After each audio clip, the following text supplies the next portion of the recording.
The first time you truly feel the power of ignoring someone, it doesn't look like power at all. It looks like restraint. It looks like a quiet, almost invisible act that happens behind your ribs. An urge swallowed, a message left unopened, a sentence you choose not to throw like a stone. On the surface, it appears passive, even weak, like the kind of thing people do when they've lost. But underneath, something colder and older is happening. Because attention isn't just politeness. Attention is currency. Attention is permission. Attention is proof that someone can still reach you. And when you stop paying, you don't just remove comfort, you remove access, you remove control, you remove the illusion that they can summon you whenever they want. That's why ignoring someone can feel ruthless. Not because it's loud, but because it's quiet in a way that makes people panic. Imagine a candle in a dark room. The flame is small, fragile, almost nothing, and yet everyone's eyes go to it. People unconsciously gather around it because that flame promises warmth, answers, and a center. Your attention is that flame.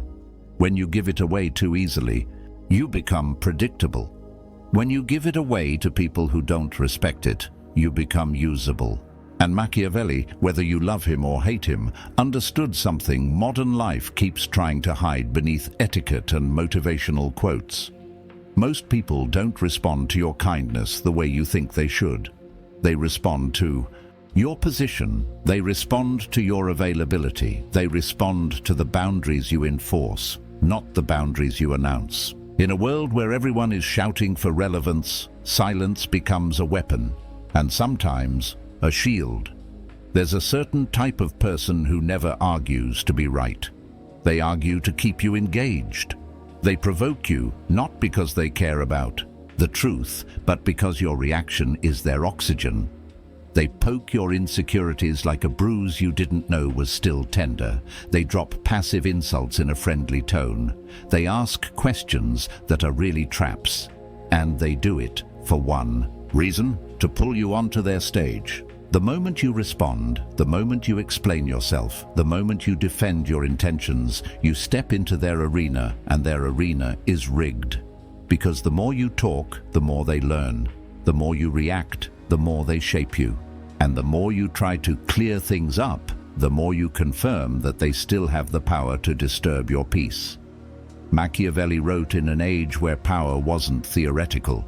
It was physical. It was streets and knives and courtyards filled with smiling men planning betrayal before dessert. And in that kind of world, the person who could control themselves, who could resist the instinct to reveal, to justify, to chase, was the person who stayed alive. Today, the knives are different, but the instinct is the same. Your phone vibrates, a name appears, a comment lands under your post like a small dart.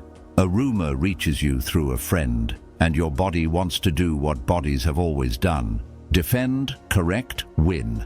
It wants to prove your goodness, your intelligence, your innocence. But the ruthless truth is this: the need to be understood can make you controllable.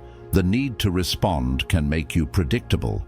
And the need to win can make you lose. Let me tell you a story. Not the kind that starts with a perfect villain and a perfect hero, but the kind that starts with someone ordinary, someone who believes that if you're reasonable enough, people will eventually meet you there. He worked in an office where the lights were always too bright, and the air always carried that faint smell of printer paper and stale coffee. He was good at his job, not flashy, not political. He showed up, did the work, helped when asked, stayed late when needed. He thought competence was enough to protect him. He thought being fair made him safe. And then a new manager arrived, someone charming, someone sharp, someone who spoke with a confidence that made people nod before they even understood what they were agreeing to. At first, it was subtle. A small joke during a meeting that made everyone laugh, and he forced a smile because it wasn't worth making things awkward. A correction that wasn't needed, delivered in a tone that sounded helpful but felt like a slight. A public question about something he'd already explained privately. He could feel it. The manager was testing him, not his work, but his temperament, watching to see how quickly he would flinch. watching to see whether he could be pulled into a reaction. Because once someone learns they can control your mood, they've learned something more valuable than your job title. They've found your lever. So he did what most decent people do. He tried to clear it up. He requested a quick chat. He offered clarification. He said politely that he wanted to make sure they were aligned. The manager smiled, nodded, apologized, just enough to look professional, and then continued. Because the chat wasn't the point. The apology wasn't the point. The point was to see whether he would chase, and he did. Every time a jab came, he responded with a message explaining, defending, smoothing. Every time he felt misunderstood, he sent another paragraph. He thought he was protecting his reputation, but what he was really doing was giving proof that he could be pulled. One day, after a meeting where the manager dismissed an idea he'd worked on for weeks with a casual wave of the hand, he went back to his desk and felt something settle inside him. Not anger, not sadness, but something like clarity. He stared at the screen and realized that the more he tried to be seen, the smaller he became. The more he tried to be respected, the more he trained the room to treat him like a person who begged for respect. He remembered something he'd once read, maybe in Machiavelli, maybe in some old line passed through centuries like a secret. If you cannot be loved and feared, you must at least avoid being despised. And nothing invites contempt like a person who cannot tolerate being ignored, so he did something that felt unnatural. He stopped chasing, not dramatically. No speeches, no revenge, no grand exit. He simply began to withdraw his attention from the places where it was being demanded, mined, and wasted. When the manager threw a baited question in a meeting, he answered briefly, calmly, and then fell silent. He didn't add extra explanation. He didn't fill the air with nervous words. When the manager sent a message late at night with urgency, that wasn't real. He waited until morning. When a jab came disguised as a joke, he didn't laugh. He didn't protest. He didn't scold. He let it land in the room and die there without oxygen. At first, it looked like nothing. And then something strange happened. The manager tried harder. The jokes got sharper. The tests got louder. In Machiavellian terms, this is predictable. When you remove supply from someone who feeds on reaction, they escalate. They want their control back. They want proof that they still matter to you. And for a while, it can feel like you're losing. People around you might misunderstand. They might say you seem distant. They might assume you're angry. They might even side with the loudest voice, because crowds often mistake volume for truth. But in the silence, you begin to see what was always there. The manager's behavior wasn't about you. It was about dominance. And the moment you stop participating, dominance has nowhere to go. Ignoring, when done with intention, isn't avoidance. It's selection. It's you deciding where your energy goes, and therefore where your life goes. Because make no mistake, your attention shapes reality. Whatever you focus on grows in your mind. The people you respond to become larger in your world. The battles you engage in become your identity. And Machiavelli would tell you, if he were sitting across from you, fingers steepled, eyes calm, that power isn't only what you can do to others. It's also what you can refuse to let others do to you. There's a brutal elegance in that refusal. It's not the childish, silent treatment weaponized to punish someone into obedience. It's not the dramatic ghosting of someone who deserves basic communication. Those are cheap imitations, loud in their absence, soaked in ego. The ruthless version is quieter, cleaner. It's the kind that says, without saying, you do not get access to my nervous system, you do not get to rent space in my head, you do not get to make me dance just because you tugged a string. In a world where so many people are addicted to being seen, being able to remain unseen by choice becomes a form of sovereignty. Think of the most intimidating person you've ever met and be honest with yourself. It probably wasn't the person who talked the most. It probably wasn't the person who explained themselves into exhaustion. It was the person who could sit in a room and not rush to fill silence. The person who didn't need to win every point. The person who listened and then spoke only when they decided the moment mattered. That isn't just confidence, that is control. And control is the foundation of influence. Machiavelli didn't romanticize virtue. He observed humans as they are, not as we wish them to be. And humans, especially in groups, are drawn to what is scarce. They value what isn't easily obtained. If you're always available, people feel they can treat you casually. If you're always responsive, people assume your time is cheap. But when your attention becomes selective, it gains weight. That's why ignoring can shift the balance in a relationship, a workplace, a friendship, even a family dynamic. It changes the rules without announcing that the rules have changed.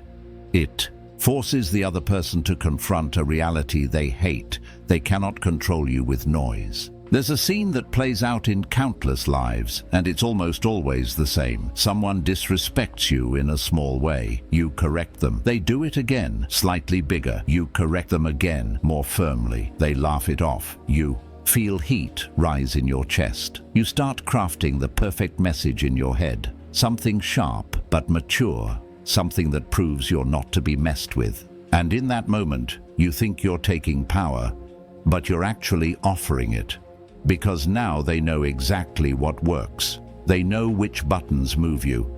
They know the shape of your trigger. And if they're the kind of person Machiavelli warned about, the opportunist, the manipulator, the one who feeds on instability, they'll keep pressing. Not because they enjoy conflict, but because they enjoy control. The ruthless alternative is to become unreadable. Not cold, not cruel, unreadable. To stop giving immediate emotional feedback, to stop narrating your inner world to people who haven't earned it, to stop proving yourself to audiences that don't deserve a performance. You can still be kind, you can still be principled, you can still have a heart, but you don't have to hand your heart to everyone who reaches out with dirty hands. And here's the uncomfortable part. The moment you start using silence wisely, you'll discover how many people in your life were never interested in you. Only in your reactions. You'll watch them crumble when you stop playing. You'll watch them invent stories about why you're different now. They'll accuse you of being arrogant, distant, cold, rude, changed. But often what they really mean is this. You stopped being accessible. You stopped being easy. You stopped being controllable. And that can feel like betrayal to people who benefited from your openness without respecting it. In the office story, the manager eventually shifted, not because he suddenly became moral, but because the dynamic changed. His attempts to provoke began to fall flat. He could no longer paint the employee as reactive or unstable. Meetings became less theatrical. The manager, deprived of easy dominance, started seeking it elsewhere. And something else happened too. Other people noticed the calm. They noticed the restraint. They noticed the way he didn't scramble for approval. In a strange way, his silence made him look more solid, because people respect what cannot be easily moved. But let's step out of the office and into something more personal, because this is where ignoring becomes both powerful and dangerous. In relationships, romantic, familial, friendships, the art of ignoring can be used as a boundary, or it can be used as a blade. If you use it to punish, to manipulate, to make someone beg, you become the very thing you claim to hate. You turn silence into cruelty. You make absence into a trap. And Machiavelli, for all his reputation, would still warn you. Power that creates unnecessary enemies is not wisdom. It's vanity. The goal isn't to hurt people. The goal is to protect your inner life from people who would happily burn it for entertainment. So how do you make this ruthless without becoming a villain? You do it by anchoring silence to principle, not ego. You don't ignore to make someone suffer. You ignore because you refuse to negotiate with disrespect. You don't ignore to prove you're important. You ignore because you know your attention is valuable and you won't waste it. You don't disappear to punish. You step back to breathe, to think, to choose your response. rather than surrender it. There's another story, quieter, more intimate. A woman in her late 20s, always the peacemaker in her family, always the one who smoothed tensions, answered calls, replied quickly, fixed misunderstandings. Her siblings fought, her parents complained, and she became the bridge between everyone. She told herself it was love. She told herself she was strong enough to carry it. But slowly, it started to feel like a job she never applied for. Every time her phone rang, her stomach tightened. Every message felt like an assignment. And the strangest part was that no one asked if she was okay. They only asked if she could handle more. One evening, after a long day, she received a message from a sibling, accusatory, unfair, filled with that familiar tone that implied she owed an explanation for not being perfect. She stared at it, thumb hovering, and for the first time she didn't rush to fix it. She didn't defend herself. She didn't try to translate their anger into something workable. She put her phone down and went to the kitchen.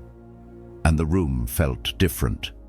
Like she had stepped out of a storm into a place where her own thoughts could finally be heard. The next day, more messages came, then a call, then another. The usual cycle: pressure, guilt, escalation. And she realized something that changed her life. The guilt wasn't proof she was wrong. The guilt was proof she had been trained. Trained to equate responsiveness with love. Trained to believe boundaries were selfish. Trained to confuse peacekeeping with peace. And when she started ignoring the noise, not forever, not cruelly, but deliberately, something startling happened. The family's emotional weather, which had always been dumped on her like a communal trash bin, began to rearrange itself. People who were used to her as a buffer now had to face each other directly.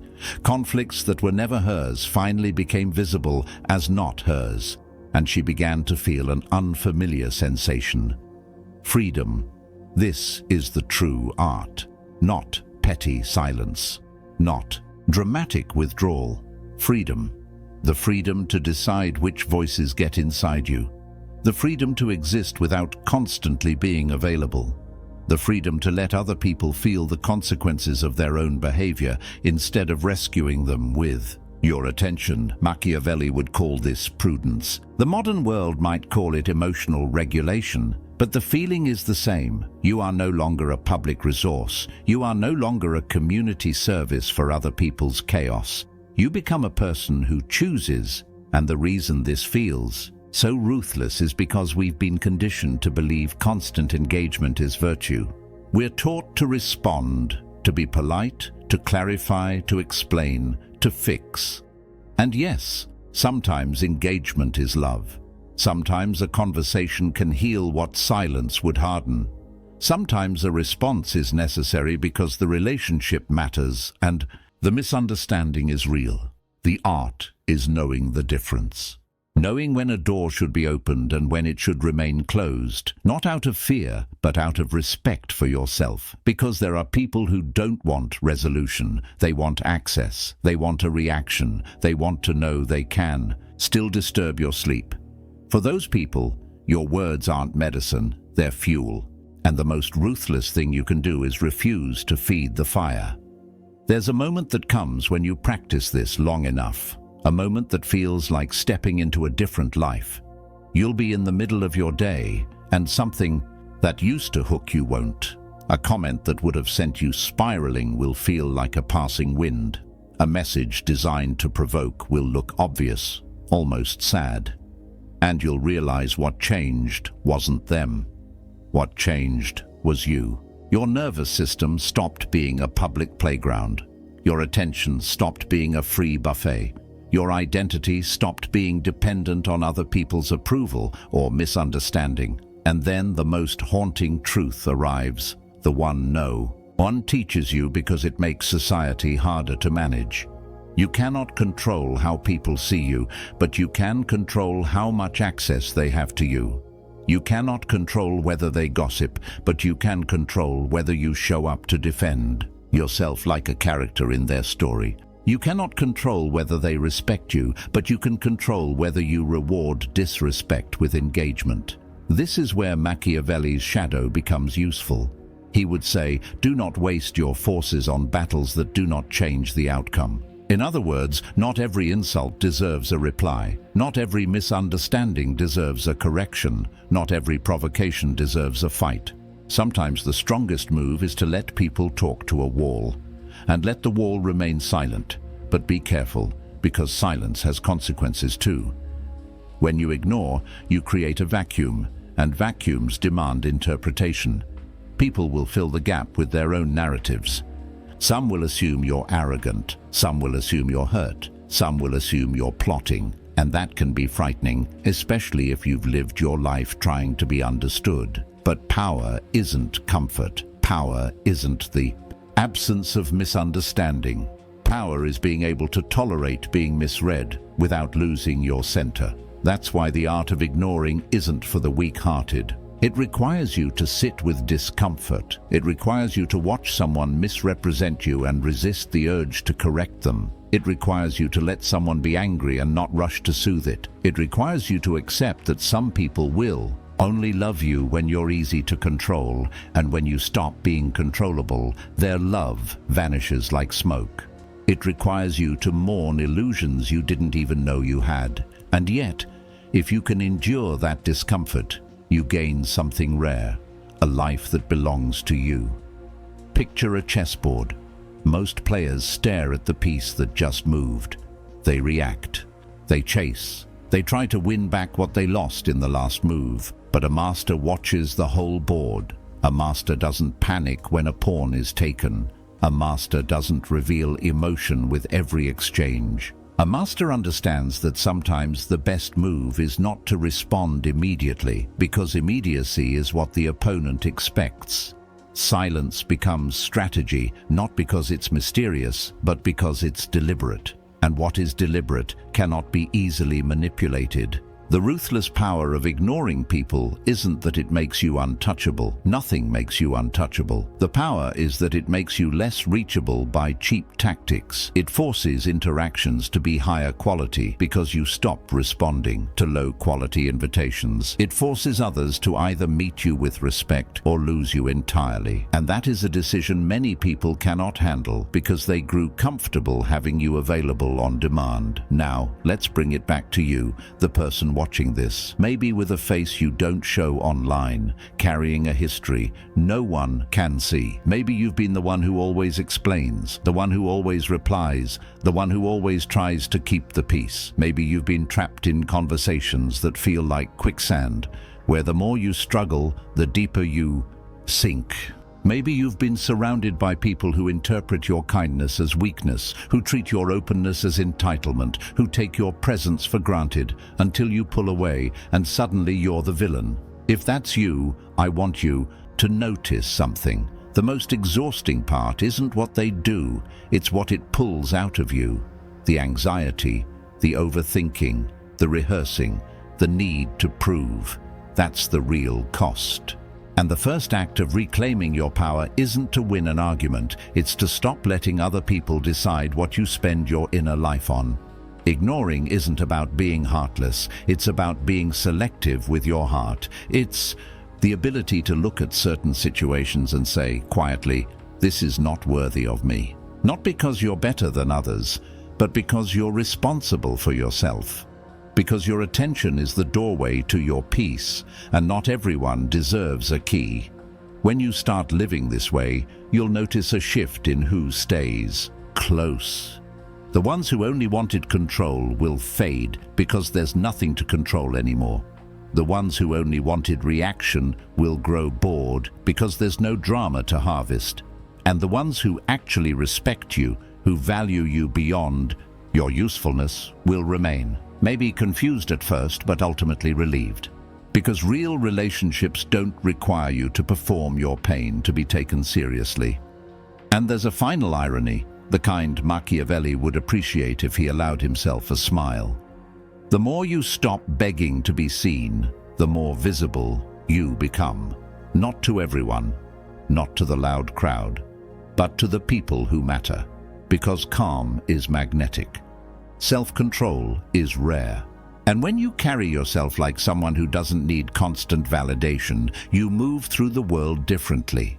You stop leaning forward. You stop pleading. You stop rushing. You become, in a way, heavier, harder to push, harder to pull. So, the next time someone tries to provoke you, the next time someone tries to drag you into a fight that doesn't serve your future, remember this: your reaction is not an obligation. It's a choice. And choice is power. You can respond when it matters. You can speak when it's needed. You can confront when it's purposeful. But you don't have to answer every knock at your door. You don't have to attend every invitation to chaos. You don't have to explain yourself to people who have already decided not to understand, because the art of ignoring people, at its most ruthless and most honest, is simply this: you stop offering your attention as a sacrifice to those who would never protect it. You keep your flame for what deserves warmth, and you let the rest of the room learn how cold it is without you. Good. Now let's keep going, because this is where the story becomes uncomfortable in the best possible way. Once you begin to practice silence with intention, you start to notice something that changes how you see people forever. You notice who grows calmer around you and who grows desperate.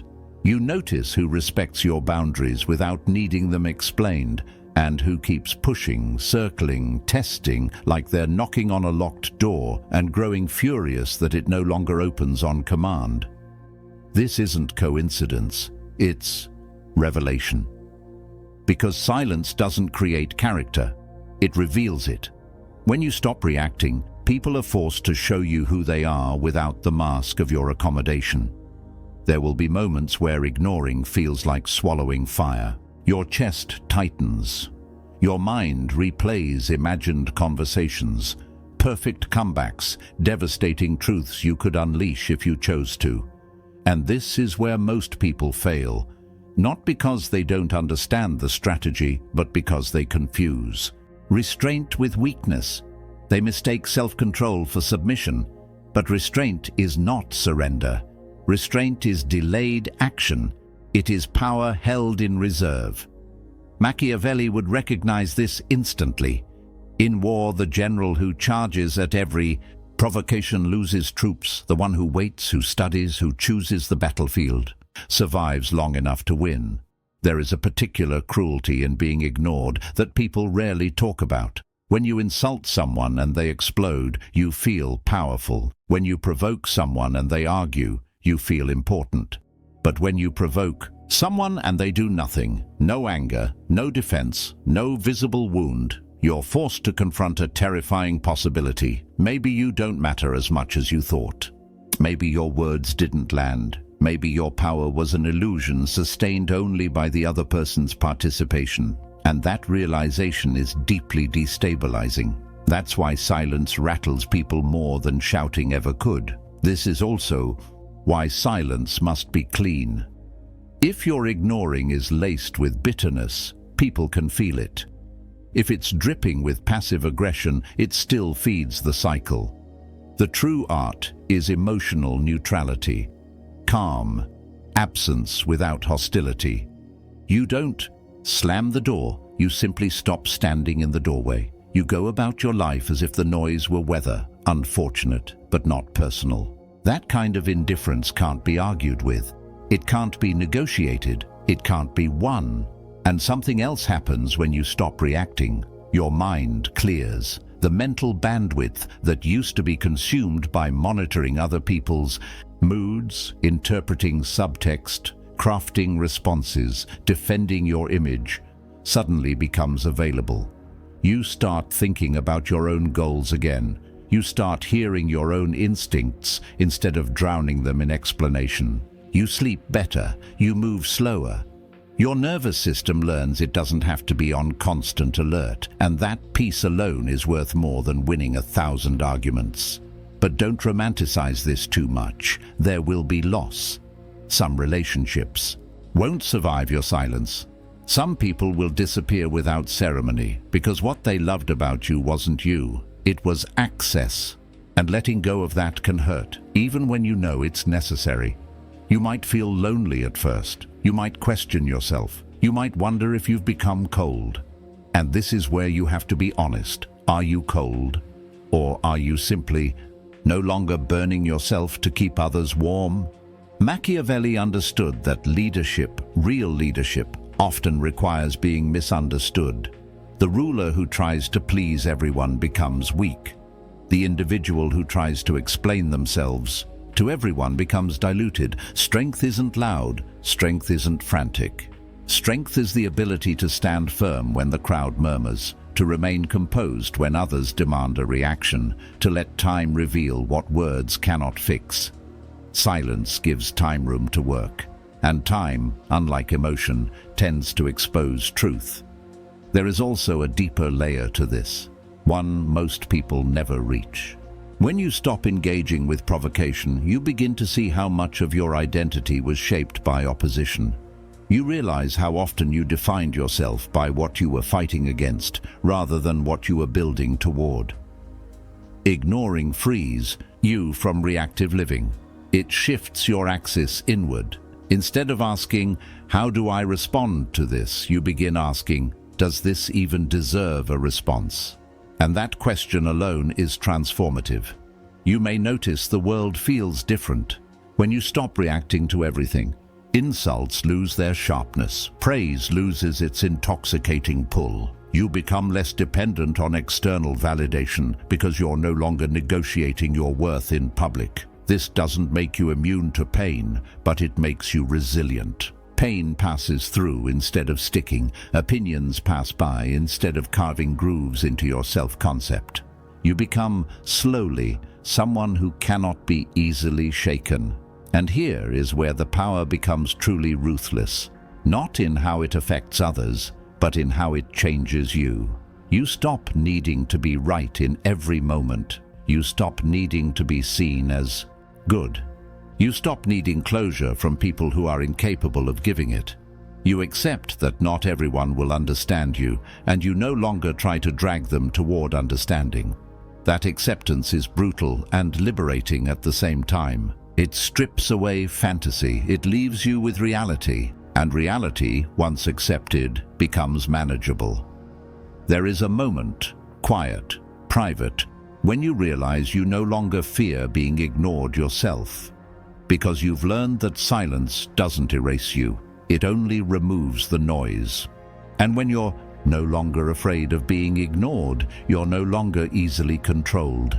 Threats lose their weight. Withholding loses its leverage. Emotional games lose their appeal. You are no longer negotiating from hunger. You're choosing from fullness. This is why the art of ignoring people is dangerous in the wrong hands and devastatingly effective in the right ones. Used with ego, it becomes cruelty. Used with fear, it becomes avoidance. But used with clarity, it becomes power without violence, influence without manipulation, authority without shouting. It's the difference between someone who disappears because they are wounded and someone who withdraws because they are sovereign. So if you take anything from this, anything at all, let it be this. Not every battle is meant to be fought. Not every voice deserves your ear. Not every demand deserves your time. The strongest people you will ever meet are not the ones who react the fastest, but the ones who decide, slowly, deliberately, what they will no longer respond to. Because in the end, ignoring isn't about others. It's about reclaiming yourself. It's about choosing peace over performance, depth over noise, intention over impulse. And once you master that, once you learn to let silence work for you, instead of against you, you will never experience power the same way again.